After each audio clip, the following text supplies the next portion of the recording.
Minsan, mas lalo kang naghahabol, mas lalo siyang lumalayo. Pero ang totoo, hindi mo kailangang habulin ang isang tao para mapansin ka. Kailangan mo lang baguhin ang tindig mo. Kapag tumigil ka sa paghingi ng atensyon at nagsimula kang mag-focus sa sarili mong growth, doon nag-iiba ang laro. Tahimik kang gumagalaw, hindi ka nagmamakaawa, hindi ka nagpapapansin, at bigla, siya na mismo ang magtataka kung bakit parang may kulang kapag wala ka. Yan ang kapangyarihan ng stoic na lalaki. Kalma, kontrolado, at hindi umaasa sa validation ng iba. Kung gusto mo ng ganitang klaseng mindset, mag-subscribe ka na at samahan mo ako sa journey na to. I-comment mo rin kung saan ka nanonood. Gusto kong makita kung hanggang saan na umaabot ang mga lalaking pinipiling unahin ang sarili nila. Una, itigil ang paghabol. Ibalik ang kontrol sa sarili. Real talk. Kapag gusto mo ang isang tao, automatic nag-iiba routine mo.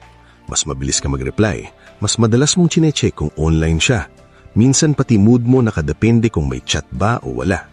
Hindi mo namamalayan, umiikot na araw mo sa maliit na notification sa screen. Diyan ka unti-unting nawawala ng kontrol. Hindi mo kailangang maging cold, hindi mo kailangang magpanggap na wala kang nararamdaman, pero kailangan mong maging matatag. Kapag hindi siya nag-reply, hindi ibig sabihin nun may mali sa'yo. Kapag hindi siya nagparamdam buong araw, hindi ibig sabihin kailangan mong maghabol para lang maibalik ang atensyon niya. Subukan mong umatras. Hindi dramatic. Hindi mo kailangang mag-post ng parinig. Hindi mo kailangang magbago ng profile picture para lang mapansin. Tahimik ka lang. Busy ka. May sarili kang mundo.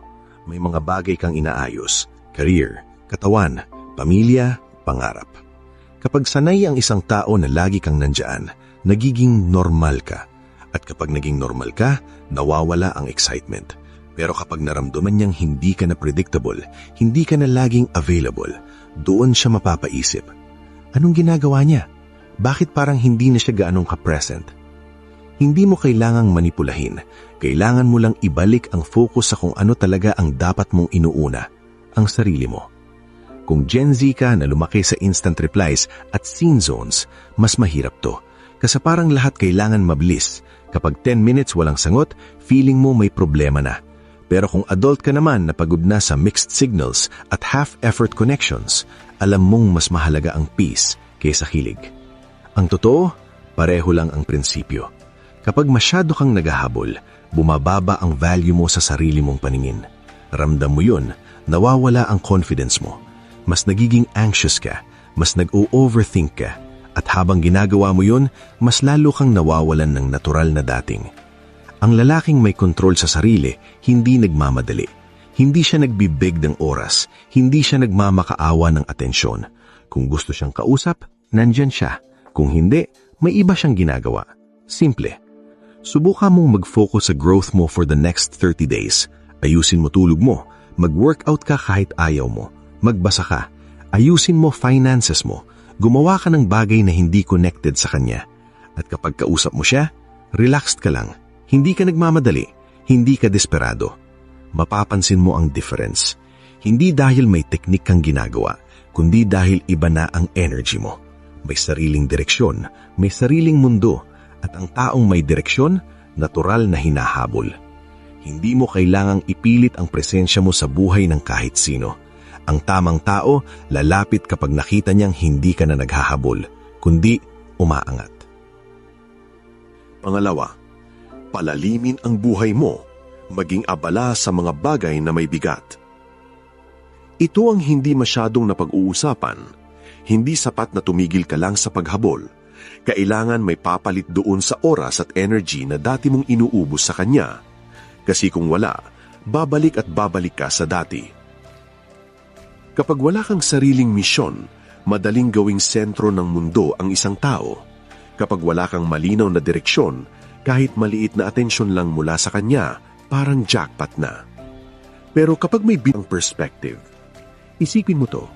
Kung busy ka sa pag-build ng skills mo, pag-aasikaso ng negosyo, pag-aaral ng bagong bagay o pag-aalaga ng katawan mo, hindi mo mapapansin kung ilang oras na siyang hindi nagre-reply.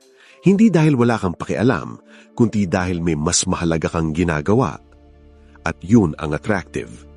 Hindi yung lalaking laging online, Hindi yung laging first viewer sa stories. Hindi yung laging nag-a-adjust yung oras para lang available. Kundi yung lalaking may sariling goals, may sariling standards, may disiplina. Kung Gen Z ka, alam mo kung gaano kalakas ang pressure ng social media. Lahat parang may ka-talking stage, lahat may ka-update. Parang kailangan may romantic storyline ka lang para lang maging interesting. Pero ang hindi nakikita sa feed ay kung gaano kadaming tao ang emotionally drained dahil inuuna nila ang validation kaysa development. Kung adult ka naman, alam mo na ang pakiramdam ng maubos. Yung ibinuhos mo na lahat pero kulang pa rin. Doon mo marirealize na mas mahalagang buuin muna ang sarili kaysa mag-invest agad sa iba. Kapag pinili mong palalimin ang buhay mo, nagiging mas kalmado ka. Hindi ka madaling matrigger. Hindi ka basta-basta natitinag kapag may delay sa communication. May stability ka. At ang stability, bihira ngayon. Mag-set ka ng personal standards, hindi para maging mayabang, kundi para hindi ka basta-basta pumayag sa half-effort. Kapag may malinaw kang pamantayan sa kung paano ka dapat tratuhin, hindi ka na matatakot mawalan ng isang tao kasi alam mong mas mahalaga ang respeto sa sarili kaysa pansamantalang kilig. At dito nangyayari ang pinaka-interesting na bahagi. Kapag nakita niyang hindi ka naghahabol at nakita rin niyang umaangat ka, mas focused, mas composed, mas may direksyon, natural siyang maa-attract. Hindi dahil hinabol mo siya, kundi dahil nakita niyang may value ka na hindi nakadepende sa kanya. Ang sikreto, huwag mong gawing project ang pagkuha ng atensyon niya. Gawin mong project ang pag-upgrade ng sarili mo. Kapag ginawa mo yon, kahit sino ang nasa harap mo, hindi ka mawawala sa sentro, hindi ka mawawala sa kontrol, at kung siya man ang para sa'yo, hindi mo na kailangang pilitin. Siya na ang lalapit. Pangatlo, kontrolin ang emosyon. Huwag magpadala sa init ng sandali. Ito yung part na madalas bumabagsak ang karamihan. Hindi sa effort, hindi sa looks, kundi sa emosyon. Kapag hindi siya nag-reply, biglang may urge na mag-double chat. Kapag nakita mong active pero hindi ka sinisin, may kurot agad sa dibdib. Kapag may nakita kang bagong follower o bagong kausap sa comments, nagsisimula ang overthinking. At kapag pinairal mo yun, doon nasisira ang composure mo. Ang problema, sa panahon ngayon, sobrang bilis ang trigger. Isang swipe lang, isang view lang, isang update lang, pwede ka nang maapektuhan, lalo na kung invested ka na. Pero tandaan mo to, hindi lahat ng nararamdaman mo kailangan mong aksyonan. May mga emosyon na lilipas din kung hindi mo papansinin. Yung urge mag-chat ulit, bigyan mo ng 30 minutes. Yung urge magparinig sa story, tulugan mo muna. Yung galit o selos, i-process mo mag-isa bago ka magsalita. Ang lalaking may control, hindi reactive. Hindi siya nagpapadala sa bawat emosyon na dumaan. May space siya sa pagitan ng naramdaman niya at ng gagawin niya. Doon siya nagdidesisyon. Kung Gen Z ka na sanay sa mabilisang interaction, mas challenging to. Kasi parang kailangan laging may sagot. Kapag walang response, feeling mo may mali. Pero minsan, ang tunay na power ay nasa katahimikan. Hindi mo kailangang ipaglaban ang presensya mo sa bawat pagkakataon. Kung adult ka naman na nakaranas na ng toxic patterns, alam mo ang pinakamapapagod ay yung laging ikaw ang nagre-react, yung laging ikaw ang nagpapaliwanag, yung laging ikaw ang nag-a-adjust kapag may tensyon. Darating na sa point na mapapagod ka rin. Kaya sa pagkakataong ito, piliin mong maging steady. Kapag may hindi ka nagustuhan, hindi mo kailangang magalit agad. Pwede mong obserbahan. Pwede mong tanungin ang sarili mo, worth ba to ng energy ko? Kapag hindi siya consistent, hindi mo kailangang maghabol para ayusin. Hayaan mong makita mo kung hanggang saan ang effort niya nang hindi mo siya tinutulak. May kakaibang dating ang taong kalmado, yung hindi nagpapanik kapag may misunderstanding, yung hindi nagiging dramatic sa maliit na bagay, yung kayang maghintay ng hindi nababaliw sa kakaisip. At dito nagbabago ang dynamic. Kapag hindi ka madaling matrigger, nawawala ang power ng mixed signal sa'yo. Hindi ka na madaling manipulahan ng atensyon o kawalan nito. Hindi ka na madaling paikutin sa emosyon. Ang totoo, Hindi mo kontrolado kung anong nararamdaman mo, pero kontrolado mo kung paano ka kikilos dahil doon. Kapag pinili mong maging composed, hindi ibig sabihin wala kang pakialam. Ibig sabihin mas pinipili mong maging matatag kesa maging impulsive. At ang taong matatag sa emosyon, bihira ngayon. Pang-apat, itaas ang standards. Huwag pumayag sa half-effort. Minsan, hindi mo kailangang gumawa ng special move para siya ang lumapit. Kailangan mo lang itaas ang pamantayan mo. Kasi kapag mababa ang standards mo, kahit maliit na effort lang, tuwang-tuwa ka na. Isang good morning lang na walang consistency, okay na. Isang late night chat na walang malinaw na intensyon, sapat na. Unti-unti mong tinatanggap ang bare minimum dahil ayaw mong mawala siya. Pero isipin mo to, kung ikaw ang seryoso, disiplinado at may direksyon, bakit ka papayag sa taong half-hearted? Hindi ito tungkol sa pagiging demanding. Ito ay tungkol sa respeto sa sarili. Kung gusto ka talaga ng isang tao, hindi mo kailangang hulaan. Hindi mo kailangang mag-analyze ng bawat emoji. Hindi mo kailangang magtanong sa kaibigan mo kung ano ibig sabihin ng ganitong chat. Ramdam mo kapag may effort. Ramdam mo kapag malinaw ang intensyon. Kung Gen Z ka, alam mong uso ang situationship. Walang label, walang clarity. May lambing pero walang commitment. At madalas, doon ka nauubos. Kasi umaasa ka sa potential, hindi sa reality.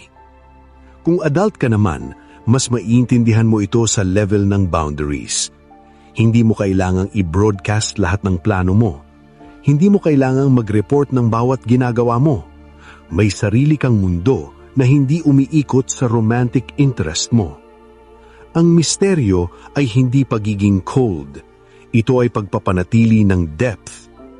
Hindi mo kailangang ibigay lahat ng kwento mo sa unang linggo pa lang. Hindi mo kailangang ilatag agad lahat ng insecurities mo para lang maging transparent. May tamang timing ang lahat. At ang taong marunong maghintay at magbukas ng paunti-unti, mas may bigat. Kapag nagtanong siya kung free ka at hindi ka free, huwag kang mag-sorry na parang may kasalanan ka. Sabihin mo lang ang totoo. May ginagawa ka.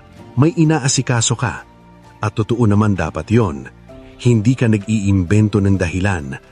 Busy ka talaga sa pagbuo ng sarili mong buhay. Doon nag-iiba ang dynamic. Kapag nakita niyang hindi siya ang sentro ng oras mo, pero kapag nagkasama kayo ay buo ang atensyon mo, mas tatatak yon. Quality over quantity.